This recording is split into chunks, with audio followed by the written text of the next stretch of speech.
Yo, yo, yo, salut à tous les amis, c'est Mister Ibo, j'espère que vous allez bien. Aujourd'hui, on se retrouve pour une nouvelle vidéo pour vous expliquer pourquoi j'ai quitté Apple pour le moment.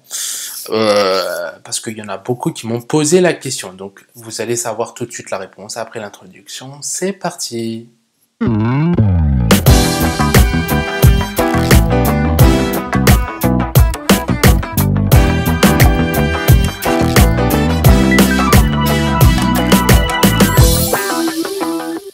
Alors, pour commencer, je tiens à vous signaler que les nouveaux iPhones sont sortis le 22 septembre, donc qui était le vendredi dernier, à cette heure-ci que je tourne cette vidéo.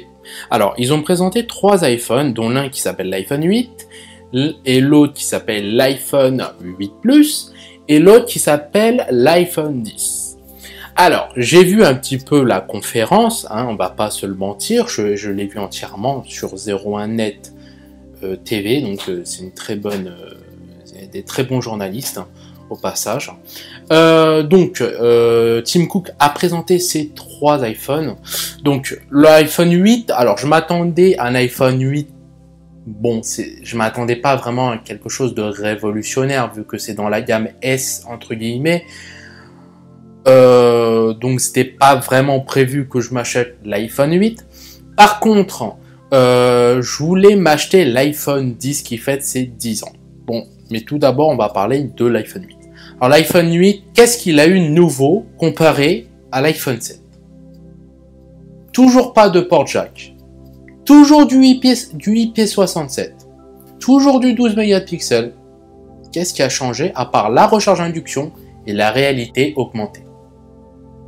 Et encore la recharge induction, on est obligé de payer le plateau. Le plateau, là, le truc rond là pour poser dessus, et on n'est pas obligé de le recharger, mais quand on le pose dessus, le smartphone il chauffe. Soi-disant j'ai appris ça, j'ai appris qu'il chauffait et qu'il rechargeait très lentement. Alors à quoi ça sert la recharge induction? Concrètement ça sert à quoi? Bah rien du tout. Moi, je préfère prendre mon câble, parce que moi, je suis quelqu'un assez pressé, et je suis quelqu'un aussi qui l'utilise beaucoup en le rechargeant. Et là, la recharge induction, c'est pas possible. C'est pas possible de l'utiliser. Sauf si on envoie vite fait un message, et hop, on le repose après, et là, il rechargera. Et encore. C'est ouf. Alors, on est obligé d'acheter le plateau qui va avec. On est obligé d'acheter quoi d'autre? Ah oui, la recharge rapide. On est obligé de racheter le câble avec. Ah bah oui. Ils ne l'ont pas livré, c'est con. Et le câble, c'est le câble, d'après ce que j'ai compris, du MacBook. Donc, franchement, ça fait cher payer pour un smartphone. Alors, on a le smartphone cher, et on achète les accessoires à côté qui sont chers aussi. Donc, on est plus qu'à 100 €. Donc, ce qui fait, déjà, déjà en entrée de gamme, l'iPhone 8, il a 809 €, plus 100 €. Plus de 100 € quoi. Plus 100 €. Donc, ça fait un total de plus de 900 balles, quoi.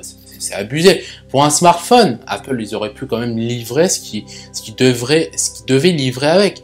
S'ils sortent en nouveauté, pourquoi ils nous livrent pas le matos qui va avec? Comme chez les Galaxy S7, qui nous ont livré le casque réalité augmentée, ça c'était bon. Apple ne fera jamais ça. Pourquoi? Parce que tout simplement, ils sont un peu cons de ce côté-là, en fait. Voilà. Après, je dis rien, c'est les smartphones les plus fluides au monde, je trouve. Je trouve que c'est le smartphone les plus fluides au monde. Sans parler du OnePlus 5, qui a l'air pas mal et il est assez rapide, fluide et réactif. Enfin bon, bref. Les iPhone 8, il n'y a pas eu de grand changement. Voilà. Ensuite, l'iPhone 10. Qu'est-ce qu'on peut parler? Alors, il a un écran OLED. Ouais! Enfin! Un écran OLED, bordel! Un écran OLED! Il faut attendre les 10 ans d'Apple pour sortir un écran OLED.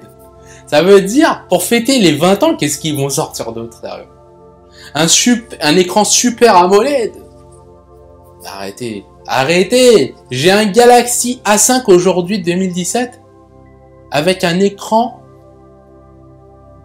quasiment Super AMOLED, quoi. Et c'est un milieu de gamme. Tandis que vous avez un autre gamme, mais vous venez de sortir vos écrans OLED. Et encore, c'est Samsung qui vous les livre. C'est ouf, c'est... What the fuck?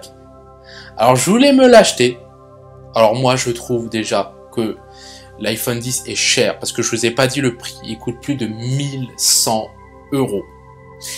Et encore, j'ai pas dit le plus cher, parce que celui-là, c'est la version 64 Go, et la version 256 Go, ouvrez bien vos oreilles, c'est 1350 €. What the fuck, c'est encore plus qu'un SMIC, quoi. C'est ouf, quoi, j'ai du mal à... Or du coup, bah, j'ai vu tout ça augmenter. Et bah j'ai rien pris du tout, j'ai pas pris d'iPhone, j'ai laissé l'iPhone de côté. Et du coup, bah j'ai repris. J'avais pris le Honor 9, mais comme j'avais des problèmes avec, bon, je vais pas revenir là-dessus parce que bon, j'ai déjà expliqué dans une précédente vidéo, mais je me suis procuré le Galaxy A5 2017. Pour 379 €, vous avez du 32 Go avec une carte SD extensible jusqu'à 256 Go. Et en plus de ça, on a un bel écran, on a une bonne batterie, on a du IP68. Est-ce que vous vous rendez compte? Certes, il n'a pas la fluidité et la basse luminosité quand vous prenez en photo, pareil que l'iPhone. Mais en tout cas, franchement, pour 379 €, on a un Samsung Galaxy A5 2017 et qui est beaucoup mieux que l'iPhone 8 ou le X qui va sortir dans très peu de temps. Alors pourquoi l'iPhone X il a une barre noire juste en haut? C'est affreux ça. Mais c'est affreux, enlevez ça bordel. C'est quoi? What? Je sais même pas si j'irai le tester quoi. Peut-être le tester par curiosité, pour voir ce qu'ils ont avancé. Mais depuis l'iPhone 6, je suis désolé, Apple ne fait rien. À part la nouveauté du 3D Touch, à part... Ils ont sorti 3-4 iPhones, pour avoir juste une nouveauté dans chaque téléphone. C'est un truc de dingue. Et on parle pas de la batterie. La batterie, elle est merdique sur un iPhone. Mon Galaxy A5, il me dure 2 jours la batterie. Donc je sais pas ce qu'ils font, je sais pas. Alors pour moi, j'ai 379 €, mon téléphone, mon Galaxy A5. Et super bien, franchement. Ça a été dur pour moi de partir de Apple, je vous le cache pas. Mais au bout d'un moment, j'ai vu tout ça, j'ai vu les prix surtout, même pour l'iPhone 8 qui était 809 € quand même. J'ai vu les prix et je me suis dit non, c'est bon, je peux plus continuer chez Apple. Parce qu'ils font rien pour attirer le client. Alors il y en a qui sont peut-être pas de mon avis. Il y en a qui vont me dire ouais t'as tort, Apple c'est bien et tout. Bah oui c'est peut-être bien mais ils font pas davantage quoi, ils sont pas comme d'autres concurrents. Je veux pas dire que Samsung, il y en a d'autres aussi qui sont pas mal. Il y a le Xiaomi, il y a le Honor, je ne veux pas en parler parce que bon j'aimais pas trop. Mais c'est vrai que le Honor était meilleur en meilleur niveau fonctionnalité. Et on avait plein d'autres smartphones, même le Huawei, tout ça. Voilà. Donc voilà pourquoi j'ai pas acheté l'iPhone 8 parce que déjà il est trop cher, il propose pas grand chose, voire rien du tout pour moi parce que la recharge induction c'est pas indispensable, la réalité augmentée ce n'est pas indispensable, donc qu'est-ce qu'on a au final? Rien, voilà.